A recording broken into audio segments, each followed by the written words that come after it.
ஸ்ரீவில்லிபுத்தூரில் புகழ்பெற்ற ஆண்டாள் கோவிலில் ஆடிப்பூர தேர் திருவிழா வெகு விமர்சையாக நடைபெற்றது.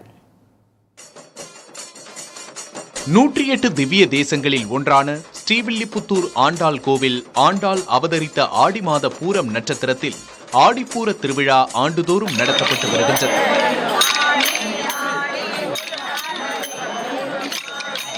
அதன்படி கடந்த 20ஆம் தேதி திருவிழா கொடியேற்றத்துடன் தொடங்கியது. விழாவின் முக்கிய நிகழ்வான 9வது நாளில் ஆடிப்பூர தேரோட்டம் கோலாகலமாக நடைபெற்றது. இதற்காக அதிகாலையிலேயே ஆண்டாள் ரெங்கமன்னார் உற்சவர்களுக்கு சிறப்பு அபிஷேகம் செய்யப்பட்டது.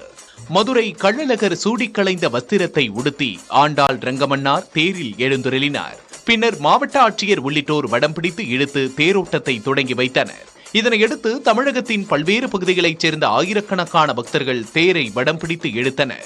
கோவிந்தா கோபாலா முழக்கம் விண்ணதிர 4 ரத வீதிகள் வழியாக பக்தர்கள் வெள்ளத்தில் அசைந்தாடியபடி தேர் வலம் வந்தது. பக்தர்களின் வருகையை ஒட்டி 1000த்திற்கும் மேற்பட்ட காவல்துறையினர் பாதுகாப்பு பணியில் ஈடுபட்டிருந்தனர்.